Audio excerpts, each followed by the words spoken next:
cream cheese on UK supermarket shelves has been quietly replaced with stabilised, gum-thickened skimmed milk, and most shoppers spreading it on their bagel this morning have no idea. I tested 10 of the most popular UK cream cheese brands on ingredients, fat content, and supply chain transparency. 5 failed every test. 5 are still the real thing. Here's what's worth buying and what's been hiding behind a famous tub for years. Here's what most shoppers don't know about cream cheese. The UK legal definition is deliberately vague.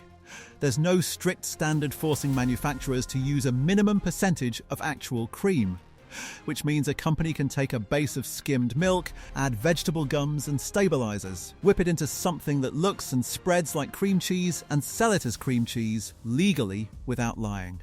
Real cream cheese is 4 ingredients: cream, milk, a bacterial culture, and sometimes salt. That's it. Anything beyond that is a manufacturing decision, not a recipe. Before we name the first brand, here's why this matters. Every week on this channel, we expose what the UK food industry is quietly doing to the food in your fridge. The processed substitutes hiding behind familiar packaging. The premium prices charged for industrial filler, the labels designed to look like one thing while containing another. The food industry is counting on most shoppers not paying attention. That's their entire business model.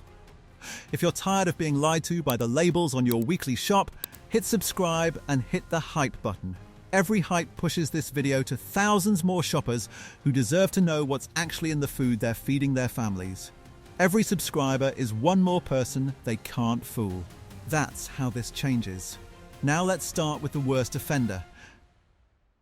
Number 5 on the avoid list. Philadelphia Original. I know what you're thinking. Philadelphia is the cream cheese. It's the one that's been in British fridges since the 1970s. The blue and white tub, the silver foil seal, the name that became synonymous with the product itself. That's exactly why this one matters, and exactly why what's happened to it is such a betrayal.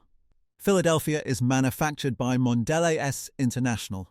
The same corporation that bought Cadbury, reformulated the recipe, moved production overseas, and spent the next decade telling everyone nothing had changed. If that name sounds familiar, it should, because the pattern is identical. Look at the ingredient list on a tub of Philadelphia Original.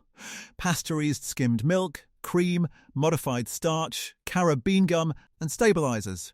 3 of those 5 ingredients aren't dairy. Modified starch is a processed thickener used to bulk out the product and create a texture that mimics the density of real cream cheese without the cost of using enough actual cream to achieve it naturally. Here's the number that tells you everything. Philadelphia lists skimmed milk first, before cream. In real cream cheese, cream is the primary ingredient.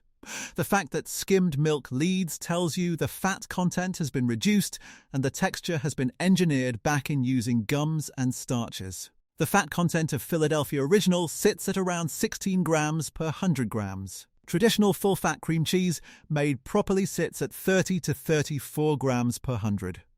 Philadelphia isn't full-fat cream cheese, it's a reduced-fat product stabilised and thickened to feel like full fat, and they're charging you full-fat prices for it. The brand was built on the idea of pure, simple, creamy indulgence. What you're buying today is skimmed milk, additives, and an expensive marketing legacy. Number 4 on the avoid list. Tesco soft cheese full fat. This one is particularly frustrating because it sits right next to the premium options on the shelf, it costs almost the same, and the packaging language is designed to make you feel like you're making a quality choice. Full fat. Soft cheese. It sounds like exactly what you want. The ingredient list tells a different story. Skimmed milk, cream, modified maize starch, carob bean gum, again, skimmed milk leads. Again, modified starch is doing the structural work cream should be doing. Again, gums are holding the texture together artificially. There's also the sourcing problem. Tesco's own brand soft cheese carries no farm-level traceability. You don't know which farm supplied the milk, you don't know what those cows were fed. You don't know whether the cream came from a single dairy or was blended from a dozen different sources. The label says British. British tells you where the milk was processed. It tells you nothing about how the cows lived or what they ate. For a product where the quality of the dairy is the entire point, that opacity is the problem. Number 3 on the avoid list. Asda soft cheese. Asda's version follows the same industrial template with one additional concern. The fat content on Asda's full-fat soft cheese sits at around 14 grams per 100, even lower than Philadelphia's. They're calling this full-fat soft cheese. It isn't full-fat by any meaningful definition of what cream cheese should be. Real full-fat cream cheese is 30 to 34 grams of fat per 100. 14 is closer to a light cream cheese, and it's being sold at the standard full-fat price. The ingredient list is predictable. Skimmed milk first, cream second, modified starch, stabilizers. The texture in the tub reflects the formulation. It's thinner, looser, and more prone to weeping liquid than properly made cream cheese. Because the gum network holding it together isn't doing the same structural job as real dairy fat would. Here's the part that should make you genuinely frustrated. Asda's own brand soft cheese costs almost the same per 100 grams as options on this list made with real cream, proper cultures, and no gums or starches. You're paying the same money for a demonstrably inferior product, and the packaging is designed to make sure you never notice. Number 2 on the avoid list. Sainsbury's soft cheese. Sainsbury's positions itself as the ethical, quality-conscious supermarket. Their own brand soft cheese is a direct contradiction of that positioning. The ingredient list is almost identical to Tesco and Asda. Skimmed milk, cream, modified starch, carob bean gum. What earns Sainsbury's the number 2 spot is the gap between what they charge and what they deliver. Sainsbury's own brand soft cheese is priced at a premium relative to Asda and Tesco. The taste the difference range sits even higher, and the formulation, when you compare the ingredient lists side by side, is functionally similar to the standard range. The premium price is being paid for the Sainsbury's brand promise, not for better ingredients. There's also the supply chain issue. Sainsbury's own brand dairy is processed at industrial scale, meaning milk from a wide network of farms is blended together in large batches. Individual farm standards, welfare conditions, and feed quality disappear into the industrial average. When you buy Sainsbury's own brand soft cheese, you're buying the output of that system. Number 1 on the avoid list. Miller processed soft cheese products.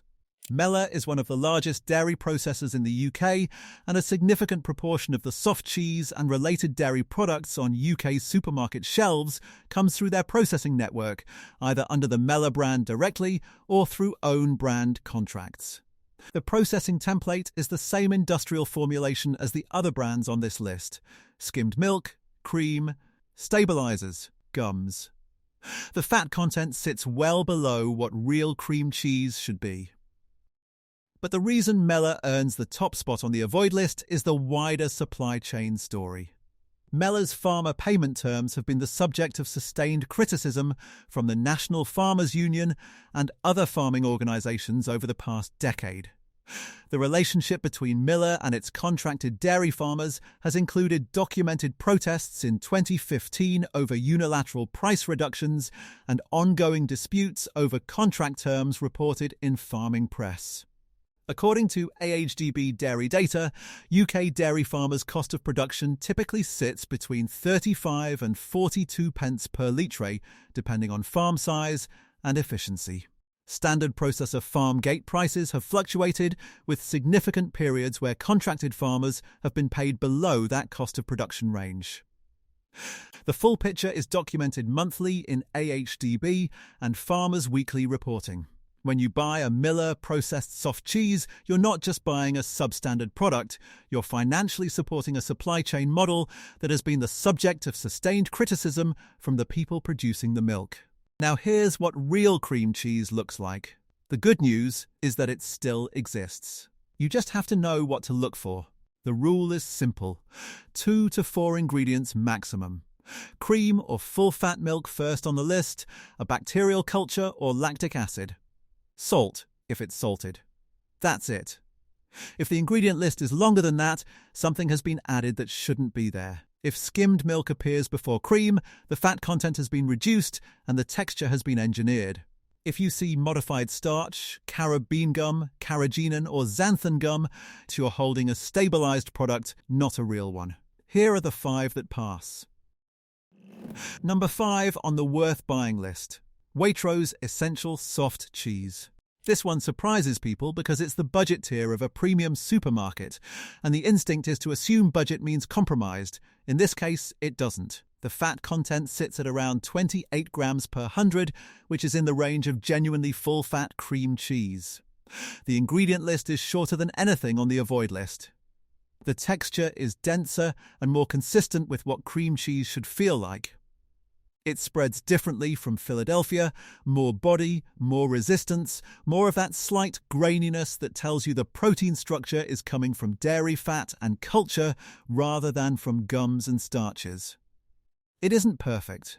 There are still some stabilizing agents in the formulation, but the ratio of actual dairy to additive is dramatically better, and the fat content confirms cream is doing the structural work rather than modified starch. Waitrose also has better supply chain transparency than Tesco, Asda or Sainsbury's. Their dairy sourcing is more traceable and their welfare commitments go beyond the red tractor baseline. For a supermarket-owned brand, that matters. Number 4 on the worth buying list. M&S Soft Cheese. M&S Soft Cheese is one of the most consistent performers in the UK market. The formulation is cleaner than anything on the avoid list, the fat content is higher, the ingredient list is shorter, the texture is noticeably different from industrial cream cheese. Denser, richer, more pronounced dairy flavour. When you spread it, it doesn't collapse or weep liquid the way stabilised products sometimes do. It holds its structure because the structure comes from the dairy itself, not from a gum network holding skimmed milk together. M&S sources dairy through their Select Farms programme, which provides a level of traceability that's genuinely unusual in UK supermarket retail. Named farms, specified breeds, documented welfare standards, that specificity requires real infrastructure to maintain. It isn't just a label, it's a supply chain that's been built and audited. It costs more than the avoid list. You're paying for a product that's actually what it claims to be. Number 3 on the worth buying list. Yeo Valley Organic Soft Cheese. Yeo Valley's yogurt and cultured dairy products have maintained their quality through a period when many British dairy brands have been quietly degraded. Their soft cheese is a genuine standout. The organic certification matters here in a way that goes beyond marketing. Organic standards prohibit routine antibiotics, require minimum grazing time, and mandate feed quality that directly affects the nutritional profile of the milk. The fat content of Yeo Valley's soft cheese is higher than the industrial brands. The flavour is more complex. There's a genuine lactic tang from proper bacterial culture and adequate fermentation time. The ingredient list is clean. Organic full-fat milk, organic cream, bacterial culture, salt. That's the formulation. 4 ingredients. No gums, no starches, no stabilisers. It's also worth noting that Yeo Valley's dairy operation is based in Somerset, owned by the Mead family, and has maintained its independence in a sector that has seen relentless consolidation. They're not part of the Miller network. They're a family-owned business that has resisted the pressure to industrialise their formulations. Number 2 on the worth buying list.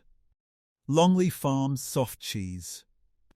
This one is less well known than the others, and that's a shame because Longley Farm is producing some of the best soft cheese available in UK supermarkets. Longley Farm is a family dairy based in West Yorkshire. They've been making soft cheese since 1948. They haven't been acquired by a multinational. They haven't reformulated to reduce costs. They haven't replaced cream with skimmed milk and gums. They're still doing what they've always done. The fat content is high. The ingredient list is short. The texture is dense and slightly grainy in the way that properly made cream cheese should be. The flavour is clean and dairy-forward with a bright, natural tang. When you taste it next to Philadelphia, the difference isn't subtle. It's the difference between a real food and an engineered approximation of one. You'll find Longleaf Farm in Waitrose, Ocado, and some independent retailers. It isn't in every supermarket, which is part of why most shoppers have never heard of it. But if you can get it, it's worth going out of your way for. This is what British dairy looks like when it hasn't been optimised for margin. Number 1 on the worth buying list. Plaw Hatch Farm Organic Cream Cheese. This is the gold standard. Plaw Hatch is a biodynamic farm in East Sussex producing small batch cream cheese using milk from their own herd. The cows graze on biodynamic pasture, the milk goes directly into production. The cream cheese is made using traditional methods with a live bacterial culture and no additives whatsoever. The ingredient list has 2 items: organic cream and salt. That's it. 2 ingredients. The fat content is over 30 grams per 100. The texture is dense, rich, and slightly crumbly at the edges in the way properly drained cream cheese should be. The flavour is complex in a way that industrial cream cheese simply cannot replicate, because flavour complexity in dairy comes from the quality of the milk, the diversity of the pasture the cows grazed on, and the character of the bacterial culture. You can't engineer that with modified starch and carob bean gum. You won't find this in Tesco. You'll find it at farm shops, independent retailers, farmers markets, and online through specialist dairy suppliers. It costs more? Of course it does. You're paying for a product made by a small team using milk from cows they know by name, on land they've been farming for decades. This is what cream cheese was before the food industry decided that consistency and shelf life mattered more than quality. And it still exists. You just have to choose it. Number 1 on the worth buying list. The cream cheese aisle in a British supermarket is a masterclass in the gap between what packaging promises and what ingredients deliver. The brands with the biggest marketing budgets and the most familiar names are almost universally producing a stabilisers. Gum-thickened, skimmed milk-based product that bears only a superficial resemblance to real cream cheese. They're charging premium prices for an industrial product and relying on brand loyalty and consumer inertia to make sure you never look closely enough at the label to notice. The rule is simple and it works every time. Flip the tub over. Read the ingredient list. If skimmed milk is first, put it back. If you see modified starch, carob bean gum, carrageenan or xanthan gum, put it back. If the list has more than 4 ingredients, put it back. Real cream cheese doesn't need any of that. It never did. You don't have to overhaul your entire weekly shop overnight. But next time you reach for the Philadelphia, pause for 2 seconds. Check the label. Choose something that's actually what it claims to be. Every time you do that, you're voting with your wallet for a food system that respects you enough to tell you the truth about what's in the tub. If this video changed what you'll reach for on your next shop, do one thing. Subscribe to UK Food Exposed and stay with us. Every week we expose another product, another set of brands, another layer of what the UK food industry doesn't want you to see. The shoppers who pay attention are the shoppers they can't fool, and the more of us there are, the harder it becomes for them to keep getting away with it. Drop a comment telling us which product to investigate next. We read every one. Demand real cream cheese, not industrial filler in a familiar tub.